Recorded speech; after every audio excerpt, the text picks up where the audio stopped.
The call. I am 34 years old, 18 of which I have lived in a large regional centre. I came here to study. Life here took off, and I had no desire to return to the God-forsaken township, village as we call it, where I grew up. By the way, the village is in a different region from my current residence and is almost 2,000 kilometers away. My now deceased father was a respected man there, a non-drinker, fair, hard-working, with a good sense of humour. In a way, I am proud of him, but I was never a daddy's girl. I had no special bond with him. My older sister did, but for some reason, these events happened to me and not to her. The first strange incident occurred when my childhood friend and I were about 9 to 10 years old. We were home alone, locked the door behind my parents from the inside, half-turned the key and left it in the lock. Accordingly, you couldn't open the lock from the outside. It was May, and there was a strong thunderstorm outside. All the windows in the house were latched shut. The light was on only in the room where we were sitting. Suddenly, we heard my father's footsteps in the hallway. Impossible to mistake, despite his build, almost 2 meters tall and weighing about 100 kilograms. He walked with an unusually light step, with wide eyes and a trembling voice. By the way, I resemble my father not only in appearance, but also in voice. I have a voice you can't mistake for anyone else's, and I can't change it, even in a phone conversation, no matter how hard I try. It's a hoarse bass, perfect for Russian chanson, yet I've never smoked in my life. I called out to my father, and he, or rather his voice, responded, though I don't remember what he said. We weren't very scared, so we ran to inspect the house. In the end, we found no one. A couple of years after that incident, my parents went on vacation to the south. The same friend and I were sitting in my yard. I clearly heard my father calling me. My friend tensed up, and after a couple of minutes asked, "Liud, don't you think your dad is calling you?" Naturally, he wasn't there. He came back a little over a week later. My father died when I was in my second year of university. I went to the village for his funeral and 2 more times. My mother moved away from there. And then, in early October of this year, Janka, the same childhood friend, we had reconnected and were in touch on VK, called and invited me to visit her parents in her home village. I arrived. They welcomed me warmly. We sat and chatted over tea with pies, lovingly baked by her now older but still kind mother, until about 1 in the morning. We went to bed, me in one small room adjoining the living room, her in another isolated room. Her parents were in the living room. Around 4 in the morning, a loud ringing sound woke us up. The long-forgotten but somehow not discarded old rotary phone on the window in the living room, which had been disconnected for non-payment and lack of use, was ringing loudly. A sleepy Aunt Raya picked up the receiver. At first, she didn't understand what was happening. She calmly said, "Lucia, go, answer the phone, your father is calling." To be honest, I didn't immediately understand what was happening either. Or rather, I still don't understand. Once I shook off all my "what do you mean?" and realizing this was impossible, I rushed to the phone. But there was only a long tone.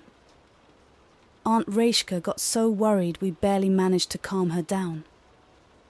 I, Janka, and her father were stunned. Of course, we discussed it, but somehow set the topic aside. A month has passed, and today I remembered it again, and I'm experiencing a second, probably more emotional wave of shock. The werewolf, Grandpa. Before these events, our village lived a peaceful and mundane life. But then, something incredible began to happen. The village was situated at the edge of a dense forest. A road ran through the middle, along which cars and intercity buses rushed by. Near the road were a bus stop, a shop, and a small market. Local residents sold forest mushrooms, berries, nuts, vegetables, and fruits there. Next to it stood a well, which once had water, but then suddenly dried up. The locals sealed it with a lid and avoided it, linking the incident to the evil spirit that had appeared in the village. All of this happened when a strange man appeared in the village, who turned out to be a werewolf. He didn't arrive from anywhere. Early in the morning, he would emerge from the forest, holding a basket in each hand, and head to the market. After selling the nuts, mushrooms, and berries for next to nothing, he would head back. Sometimes he would stop by the shop, buying only matches and salt. Someone tried to follow him, but it was useless. The old man seemed to vanish into thin air. But sometimes he would get on a bus and go somewhere.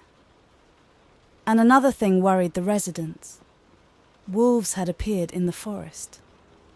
They hadn't seen the animals themselves, but they constantly found tracks, and their piercing howls induced fear and horror. Consequently, the village seemed to die out. Everyone was afraid to go outside, especially in the evenings. Wolf hunts were futile. Grandfather? Grandson? Werewolf?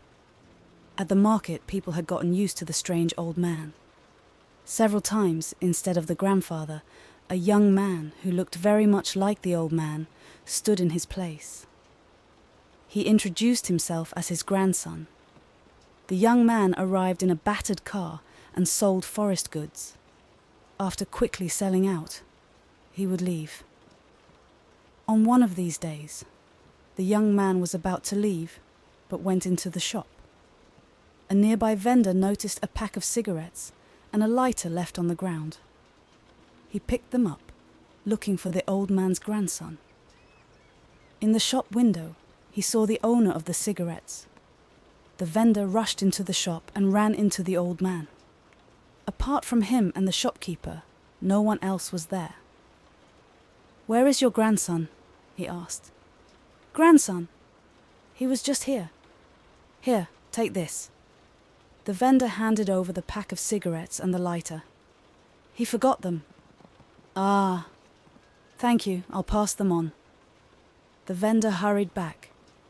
He saw the grandson come out of the shop, take a cigarette, flick the lighter, get into the car and drive off. The vendor was ready to swear that the young man hadn't been in the shop, but the old man didn't come out either. The vendor decided not to tell anyone about this incident. That night, there was gunfire near the house closest to the forest. The owner explained that he had shot at a wolf. Everyone saw blood on the ground near the shed. The dog picked up the trail, but then whimpered and stayed put.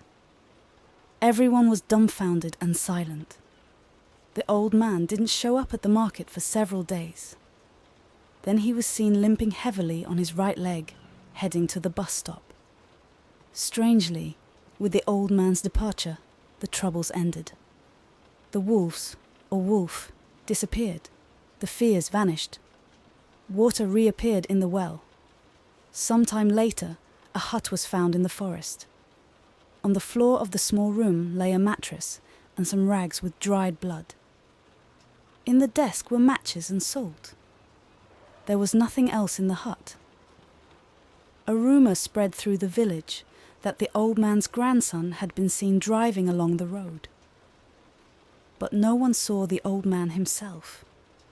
Not at the market, nor in the neighboring village. It was as if he had vanished into thin air. The old lady. Recently, I was walking home late in the evening and encountered one of those crazy old ladies you see wandering around Moscow, dressed in rags and muttering nonsense to themselves. There are a lot of them roaming the streets, and it seems like the psychiatric workers are too lazy to deal with them. I met this old lady on a very narrow path. I didn't feel like trudging through the snowdrifts to get around her, so I decided to stand to the side, where it was a bit wider, and wait for her to pass. As soon as the old lady drew level with me, she suddenly turned and started to genuinely get aggressive with me. I was a bit taken aback by the situation. After all, she's just an old woman. One push and she'd be down for the count. But she kept coming at me, like a freight train, slowly pushing me into the snowdrift. I thought, to hell with her, I'll just run further away through the snow. No need to get into it with a crazy person. I ran about 10 meters, looked back, and the old woman was coming after me. At first, I found it amusing. What a persistent grandma, I thought. But then I noticed her eyes, and I felt a chill. Her eyes were pitch black, filled with pure hatred. Enough joking, I thought, and turned back towards the path. If she attacks, I'll hit her in the face, old or not. As soon as she saw that I wasn't afraid, she quickly ran back, as fast as a young girl, and stopped about 30 meters away, where there was no light from the street lamp, just her silhouette visible. I could feel her standing there, staring at me.